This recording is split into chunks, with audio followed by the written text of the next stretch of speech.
Salam saudaraku yang saya kasihi di dalam nama Tuhan kita Yesus Kristus. Renungan harian kita pada hari ini dipetik daripada Yesaya pasal 52 ayat 12. Bunyinya begini. Sungguh, kamu tidak akan buru-buru keluar dan tidak akan lari-lari berjalan. Sebab Tuhan akan berjalan di depanmu dan Allah Israel akan menjadi penutup barisan. Demikianlah firman Tuhan. Saudara, kita masih berada di dalam tahun baru, tahun 2024.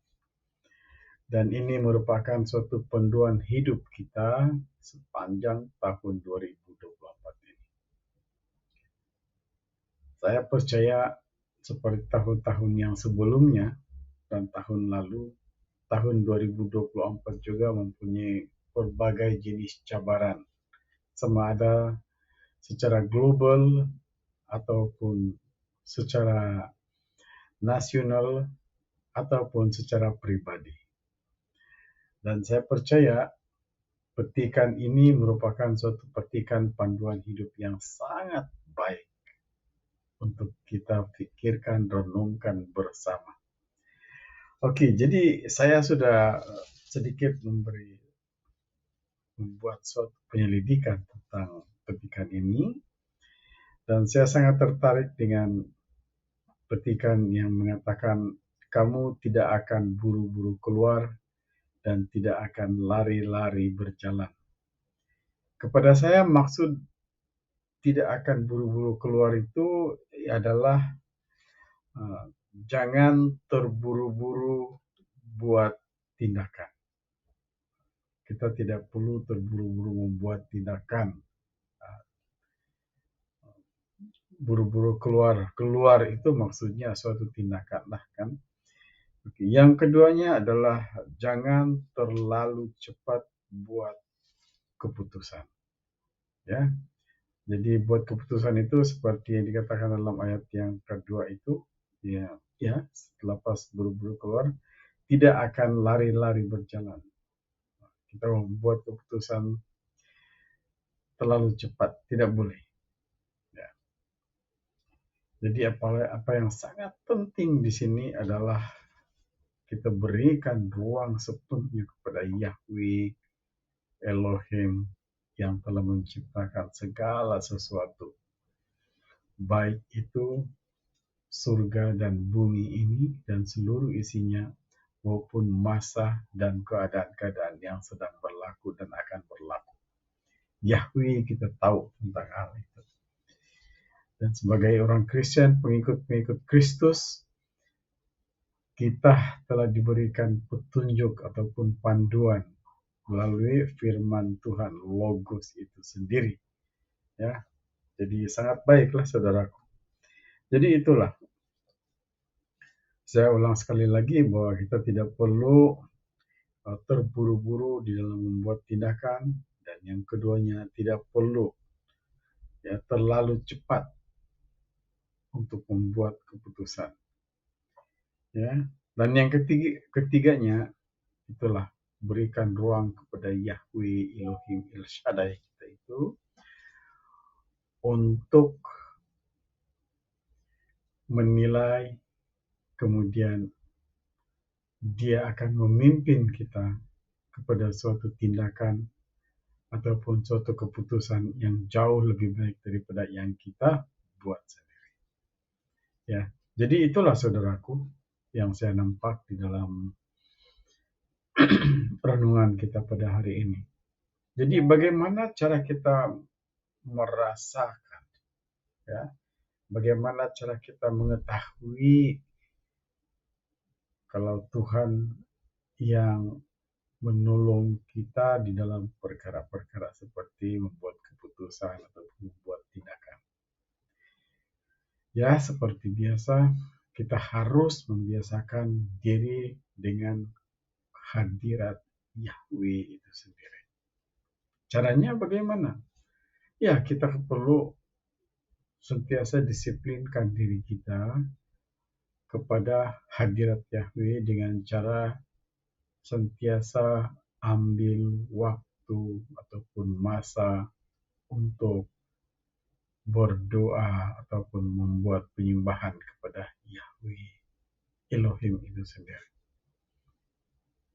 Seperti Yesus sendiri semasa dia berada di dunia ini sebagai manusia, walaupun sekarang dia ada di sini dalam bentuk Roh Kudus, ya, tapi ketika semasa dia berada di dunia ini, ya, dalam bentuk manusia, dia juga berdoa sekurang-kurangnya 3 kali dalam sehari. Ya, terutama sekali waktu subuh, ya, selepas dia membuat pelayanan, ya, dia pergi di atas bukit dan menyendiri di sana, dan begitulah. Jadi kita juga seperti itu. Kita buat penyembahan dan kita jemput kuasa, kemuliaan, keagungan Yahweh El Shaddai itu untuk menguasai seluruh akal budi dan pemikiran kita, untuk menguasai roh, jiwa, dan tubuh kita itu, saudara. Jadi apabila kita sentiasa, ya, atau selalu berada di dalam ruang penyembahan kepada hadirat Elohim itu sendiri, kita akan dapat merasakan, bagaimana Yahweh itu, Roh Kudus daripada Yahweh itu masuk ke dalam jiwa kita dan memimpin kehidupan kita. Ya. Kadang-kadang roh kita itu sendiri akan terus berbicara, memuji, memulia, mengagungkan Yahweh itu sendiri. Ya. Dan daripada itulah kita dapat merasakan, dan apabila kita apabila kita memohon sesuatu ataupun bertanya sesuatu ataupun minta pertolongan kepada Yahweh El Shaddai itu sendiri, dia akan berbicara kita di dalam roh kita, dan dia akan menyatakan di dalam jiwa kita itu sendiri. Ya. Ingat kembali apa yang dikatakan, apa yang dibuat oleh Yahweh kepada Samuel, anak kecil itu. Walaupun Imam Eli, seorang imam yang biasa melaksanakan tugas-tugas persembahan, tetapi Yahweh itu telah berkenan kepada Samuel dan Samuel selalu dipanggil. Eli tidak mendengar, tapi Samuel mendengar. Jadi saudara, begitu juga dengan kita.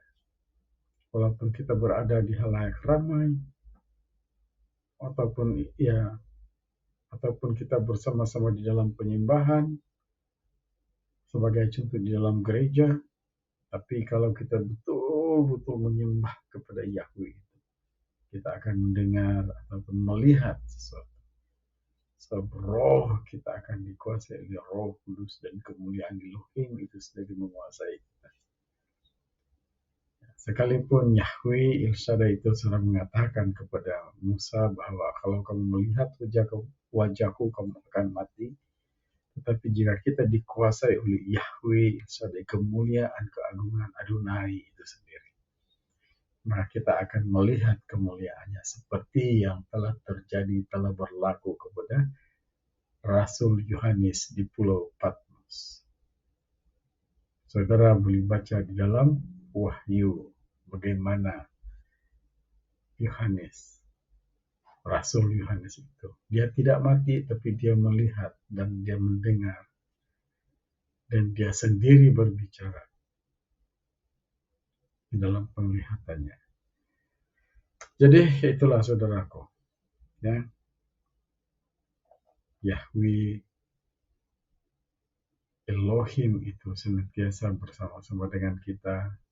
Sebab itu saudaraku, dalam menghadapi cabaran-cabaran dalam tahun 2024 ini, kita mulakan tahun yang baru ini, bulan yang baru ini, dengan menyerahkan seluruh kehidupan kita kepada Yahweh Elohim, Adonai kita itu.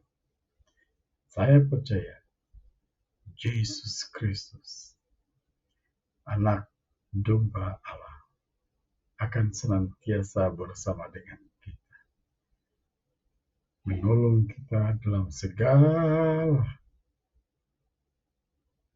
cobaan-cobaan yang akan kita hadapi. Ya. Bulan depan tidak lama lagi kita akan menghadapi ataupun kita akan menunaikan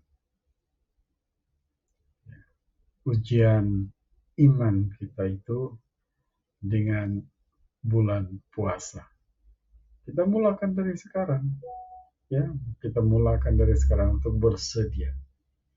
Kita bersedia untuk berdoa dan berpuasa, ya, sebagai satu cara kita merendahkan diri kita kepada Yahweh El Shaddai dan untuk merapatkan lagi hubungan roh dan jiwa kita dengan kemuliaan, keagungan Elohim itu sendiri. Jadi saya percaya itu saja saudaraku yang kekasih, kiranya Tuhan akan terus memberkati kita dan kiranya Roh Kudus berbicara kepada saudara tentang petikan firman Tuhan kita pada hari ini dan segala kekurangan di dalam penyampaiannya. Roh Kuduslah yang akan memenuhi saudara pendengar. Tuhan memberkati dan menguasai saudara dan keluarga saudara. Amin.